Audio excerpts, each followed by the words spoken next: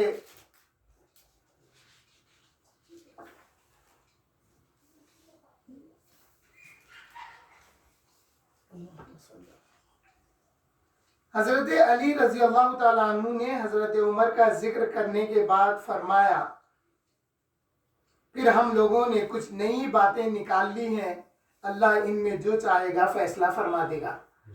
مولا علی فرما رہے ہیں اس دور میں، آپ فرما رہے ہیں پھر ہم لوگوں نے کچھ نئی باتیں نکال لی ہیں، یعنی جو باتیں صحابہ میں معروف ہیں ان باتوں کے علاوہ ہم نے باتیں نکال لی ہیں۔ اب وہ باتیں کیا ہیں؟ یہی باتیں ہیں، کیونکہ اسی سے متعلق ہے نا فضیلت کس کی ہے۔ تو مولا علی کی حیات مبارکہ میں ہی لوگ جب فضیلت حضرت علی کو دینے لگے شیخین پر، تو مولا علی نے فرمایا تھا اگر کوئی مجھ کو فضیلت دیتا ہے شیخین پر تو میں اس کو حد مفتری ماروں گا۔ مولا علی کے زمانے میں یہ باتیں رواج پا رہی تھی، یہ باتیں پھیل رہی تھی کہ نہیں علی افضل ہیں دونوں کے بعد، یا پھر ابو بکر سے علی افضل ہے، یہ باتیں مولا علی کی حیات مبارکہ میں ہی شروع ہو گئی تھی۔ مگر اہل سنت والجماعت کا عقیدہ کیا ہے؟ اہل سنت والجماعت کا عقیدہ وہی ہے جو اجماع صحابہ ہے۔ اجماع صحابہ کیوں ہوا؟ اجماع صحابہ ہوتا کیسا؟ کل میں تھوڑا سا بتایا تھا، آج مزید اس میں یہ باتیں بھی ہے۔ اجماع صحابہ حضور کے اقوال کو لے کر صحابہ کا اجماع ہوتا۔ صحابہ کا اجماع اپنی رائے سے نہیں ہوتا، بغیر حضور کے اقوال کے۔ حضور صلی اللہ علیہ وسلم نے جن کی جیسی فضیلت بیان کی ہے اس کو کثرت طروق، کثرت صحابہ سے جب ثابت ہو گئی وہ بات، تو پھر وہ اجماع ہوا صحابہ کا حضور کے اقوال پر۔ اور اجماع صحابہ کیا ہے؟ حضور کے بعد افضل البشر بعد الانبیاء، یہ ابن عمر، حضرت عبداللہ ابن عمر کا قول ہے کہ ہم افضل البشر بعد الانبیاء حضرت ابو بکر کو مانتے تھے، فرما رہے ہیں۔ امام جلال الدین سیوطی نے تاریخ الخلفاء میں یہ بات کا ذکر کیا ہے۔ تو صحابہ کے دور میں بھی افضل البشر بعد الانبیاء، یہ بات صحابہ میں معروف تھی۔ یہ بات آج دیکھیے المیہ کیا ہے، بولے تو شکایت ہوتی، لوگ چیڑتے۔ مینار بک ڈپو والے جو کتاب خطبے کی چھاپے ہیں اس میں خلفائے راشدین کی ان فضیلتوں کو نکال دیے۔ میں مل کے بات کیا، بولے نہیں ہم منیر الدین صاحب کے خطبے پہ قائم ہیں۔ میں بولا بتائیے ان کی کتاب، تو بولے نہیں ہمارے پاس ان کا نسخہ ہے۔ میں بولا بتائیے، بولا میں نہیں بتائے، کیا کرے؟ ذل عصر العریق کر دیے حضرت ابوبکر صدیق رضی اللہ تعالیٰ عنہ کے نام سے پہلے جیسا۔ یا اہل سنت کے جو پکے علماء جب خطاب کرتے ہیں تو حضرت ابوبکر کا نام جب لیتے ہیں تو شروعات اسی لفظ سے کرتے، افضل البشر بعد الانبیاء بالتحقیق، یہ لفظ لیتے وہ لوگ۔ اور ایک بات سنیے، یہ جو بات ہم کو معلوم ہوئی افضل البشر بعد الانبیاء بالتحقیق کتابوں میں موجود ہے، مگر ہم کو چھوٹے رہے جب یہ بات معلوم ہوئی تو کوئی کتاب میں، رسالے میں، وہ دینیات میں، تعلیم الاسلام وغیرہ میں یہ بات واضح طور پہ بیان نہیں کی گئی۔ مگر بچپن سے یہ عقیدہ ہمارے ذہن میں اگر ہے تو یہ خطبہ کو سن کے آیا نا عقیدہ۔ دیکھیے کیسی سازش کی جا رہی ہے۔ اور میں بولا اگر آپ خدمت کر رہے ہیں دین کی، نہیں دین کا کام ہے ہم خدمت کر رہے ہیں، میں بولا اگر دین کی خدمت صحیح کر رہے ہیں تو اجر ملیں گا، اگر اس کے پسے پردہ پیسے کمانے کی نیت ہے تو اس کا وبال آئیں گا، کیونکہ آپ یہ چیزیں نکال دیے۔ بولا ان سے خدیر بھائی سے ملاقات ہوئی تھی ہمارے رشتہ دار کی ایک شادی میں، تو خدیر بھائی سے میں بات کرا، میں بولا کیا بات ہے آپ کے خاندان میں کوئی عالم پیدا نہیں ہوا؟ بولا نہیں وہ ہے نا۔ بولا انہیں عورت ہے بھاوت ہیں، بچوں میں کیوں نہیں ہوا؟ بولا جب آپ اتنا کام کر رہے ہیں تو یہ ایسا کرے بول کے بولا میں ہوں۔ تو یہ ایک سازش ہے۔ میں ایک دو جگہ روک دیا، ایک مسجد میں جمعہ پڑھنے کا موقع ملا، اس کے انداز بیان سے اور احادیثوں سے جو عکس کر رہا تھا سمجھ گیا انہیں پکوڑا ہے. نام نہیں لیا تو میں 3 بار بولا افضل البشر بعد الانبیاء بالتحقیق. لوگ دیکھنے لگے، نماز ختم ہو گئی. میں پکڑ لیا امام کو، پکڑ کے بولا یہ اہل سنت والجماعت کا عقیدہ صحابہ سے آیا ہے، آپ نے یہ کیوں نہیں کہا؟ تو لوگ میرے کو کہنے لگے کہ آپ دوران خطبہ بولے. میں بولا ہاں دوران خطبہ بولنا میرے کو معلوم ہے، بات نہیں کرنا فقط لغوتا ہے، مگر خطبہ میں بات کرنے سے نماز نہیں ہوتی. گناہ گار یہ نہیں ہے، لغوتا ہے کہ تم بیکار بات کیے. تو بیکار بات کو بیکار بات کہتے ہیں. یہاں پہ امام کو آگے کیا میں، ارے بے ادب، صدیق اکبر کا نام ادب سے لے بول کے، ارے ترے پہ آ گیا تھا میں. تو ہمارے کو برداشت نہیں ہوتی. آزو بازو کے ائمہ کو بھی بول بول کے رہ گئے. پھر سنیت کا دعویٰ کرتے ہم سنی ہیں بول کے. بھائی سنیت خالی سنی ہے بولنے سے نہیں ہوتی، سنیت کو ظاہر بھی کرنا پڑتا ہے. آپ ایک ممبر پہ کھڑے ہیں تو میں صرف صدیق اکبر کا ہی نام پورے ادب سے لیو نہیں بول رہا ہوں، میں بول رہا ہوں پورے خلفاء کا نام ادب سے لیا جائے. پھر حضرت عثمان کا نام آتا تو جامع القرآن آپ کو کہا جاتا ہے. مولا علی کا نام آتا ہے تو پھر مظہر العجائب والغرائب کہتے ہیں آپ کو. اسی سے تو عقیدہ بنتا. بڑا المیہ ہے صاحب. اور علم کی کمی تو ایسے ہو گئی ہے، اگر ہم بولے تو 100 لوگوں میں اور ان کو کئی کو ہوں گا، انہوں کئی کو بول رہے ہوں گے، کوئی بھی نہیں بول رہے ہیں بولتے.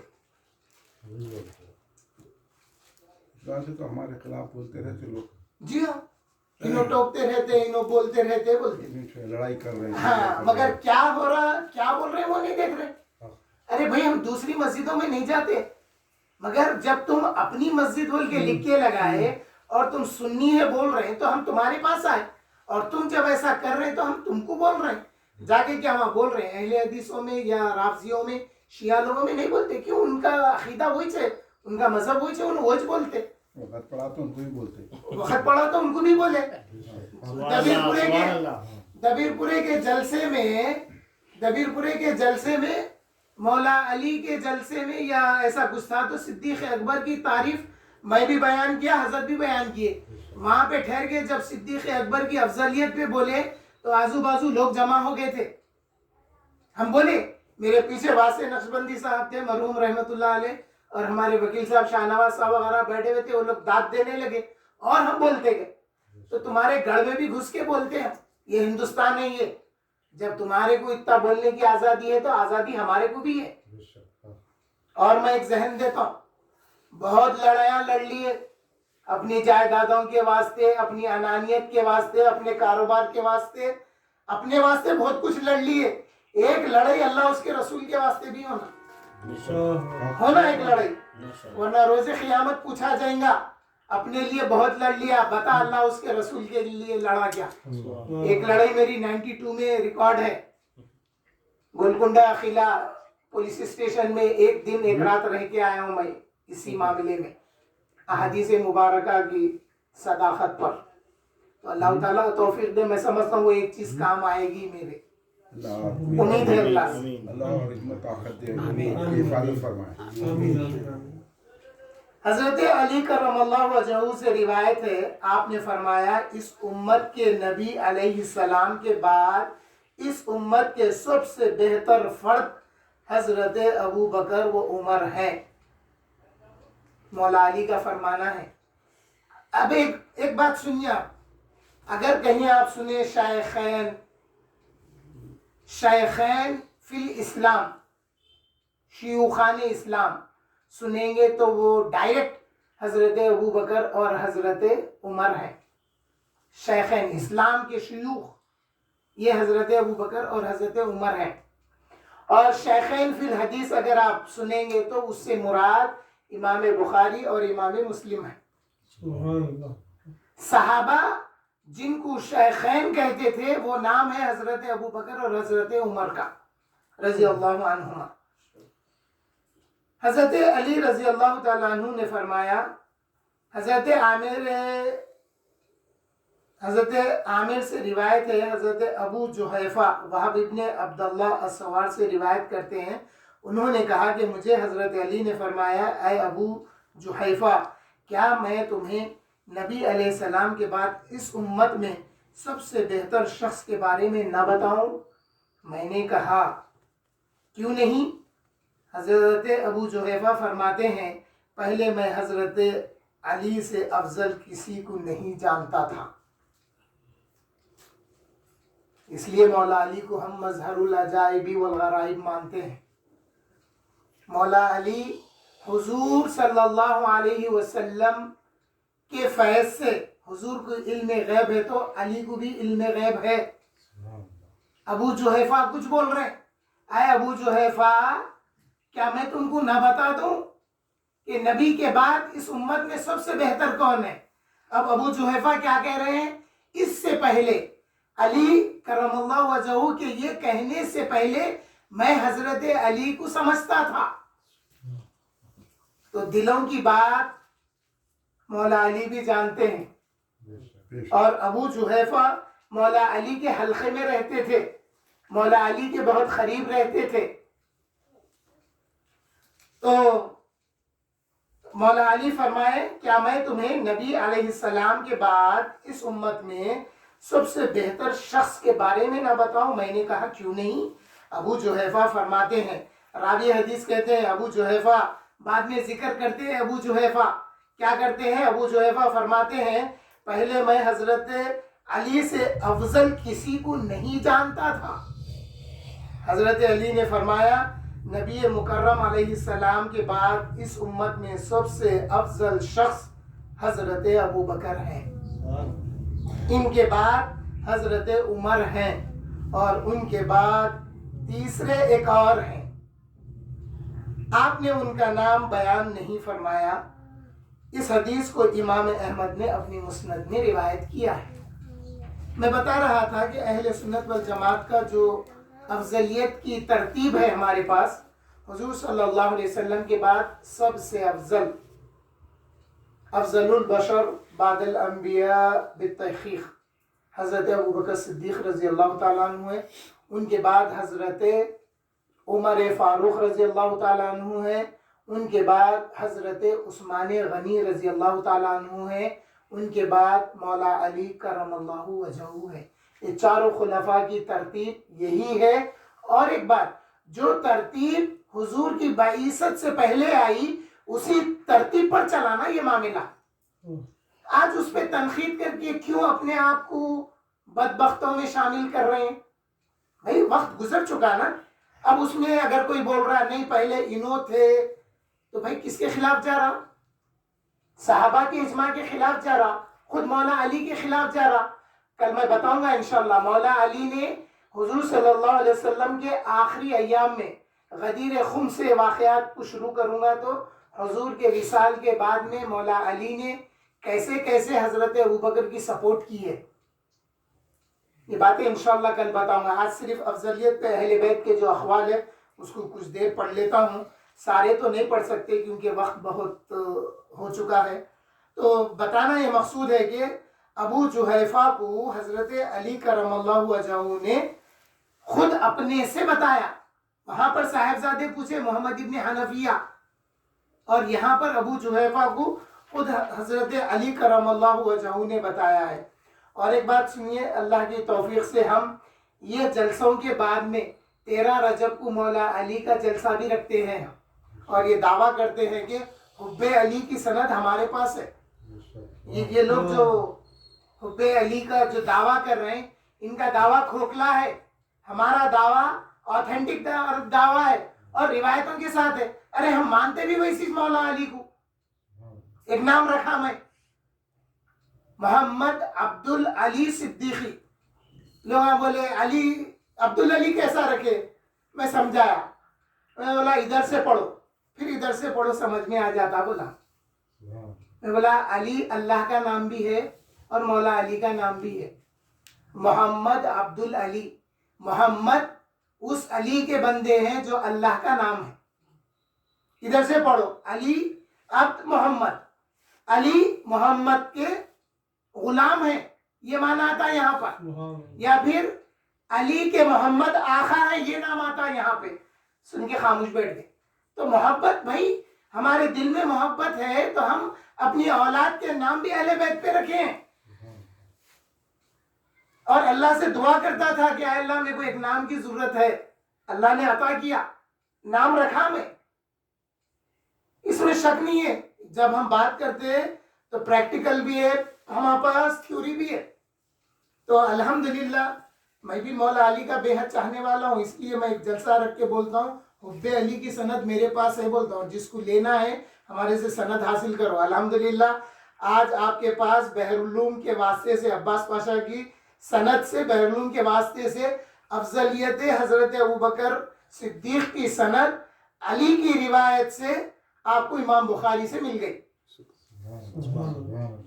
آپ بھی شامل ہو گئے اس میں۔ افضلیت اگر حضرت ابوبکر کی مانتے ہیں تو سند کے ساتھ مانتے ہیں، خول و خیل و خال ہمارے پاس نہیں ہے۔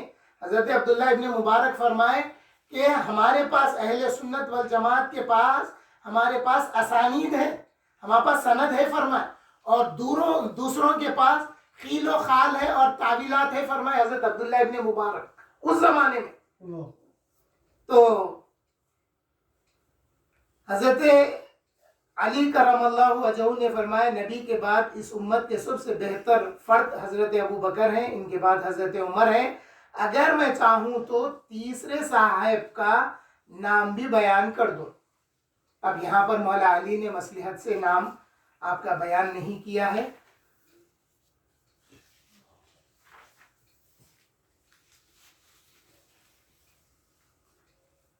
ابھی عون ابن ابی جحیفہ اپنے والد گرامی سے روایت کرتے ہوئے فرمایا کہ میرے والد حضرت علی کی طرف سے سپاہی مقرر تھے، حضرت علی کی طرف سے حضرت علی کے سپاہی مقرر تھے، آپ حضرت علی کے ممبر کے قریب تھے، مولا علی ممبر پہ کھڑے ہو کے بیان کر رہے، یہ چیزیں بھی تو بیان کرو نا بھائی، شان صدیق اکبر بیان کر دیے بھائی، افضلیت کا دور ہے، افضلیت کے چرچے کرو، اس لیے آفتاب خطابت آج تقریباً 40 سال سے حیدرآباد کی عوام کو بلکہ اہل سنت والجماعت کے ماننے والوں کو یہ ذہن دے رہے ہیں کہ وقت کا تقاضا ہے کہ افضلیت کا ذکر کیا جائے، افضلیت کا ذکر کیا جائے۔ آئیے مولا علی ممبر پر کیا فرما رہے ہیں۔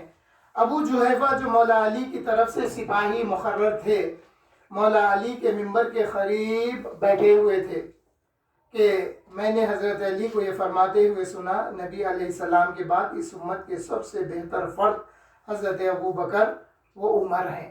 تو معلوم یہ ہوا کئی موقعوں پر سچویشن کے حساب سے اور ماحول و مجلس کے حساب سے مولا علی نے حضرت ابوبکر کی افضلیت کو بیان کیا ہے۔ آپ کے اہل بیت سے بھی بہت سارے اقوال ہیں کہ انہوں نے بھی حضرت ابوبکر صدیق رضی اللہ تعالیٰ عنہ کو افضل مانا ہے حضور کے بعد میں۔ تو اس لحاظ سے میں اپنی باتوں کو یہیں پہ ختم کرتے ہوئے آفتاب خطابت سے خواہش کروں گا کہ وہ کچھ اور اس میں وضاحتیں اور کچھ نکات اس میں بیان فرمائے۔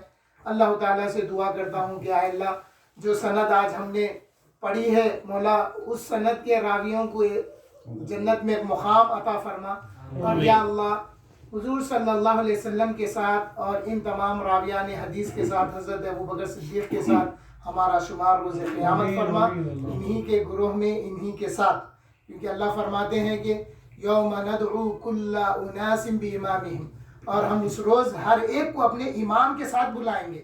تو اس کی تفسیر میں آیا کہ حضور صلی اللہ علیہ وسلم کی حدیثوں کو پڑھنے والوں کے امام حضور ہیں۔ تو یہ جتنے راویاں ہیں حضور کو حدیث کے معاملے میں امام مانتے ہوئے حضور کے پاس جمع ہوں گے، تو پھر اللہ کے پاس رجوع ہوں گے سب۔ تو اے اللہ ہم کو ان کے ساتھ شمار کر لے اس ایک روایت کے ذریعے۔ اور میرا ذہن بنتا ہے کہ ساری کتاب پڑھنے کی ضرورت نہیں ہے، تو ایک حدیث پڑھیے مگر روایت سے پڑھ لیجیے تاکہ اس کی برکت حاصل ہو جائے۔ تو اللہ تعالیٰ اس کی برکت ہمیں عطا فرما، روز قیامت حضرت ابوبکر صدیق رضی اللہ عنہ کے چاہنے والوں میں شمار فرما، اور مولا علی کے چاہنے والوں میں شمار فرما، صحابہ کے چاہنے والے اہل بیت کے چاہنے والوں میں شمار فرما، رحم فرما، کرم فرما محمد مصطفیٰ کے واسطے، اور الہ العالمین ان کی شفاعت بھی عطا فرما، اور مولا خبر میں، برزخ میں، حشر میں اور زندگی میں، دنیاوی زندگی میں ہمارے کو ان کا فیض عطا فرما، آمین والحمدللہ رب العالمین۔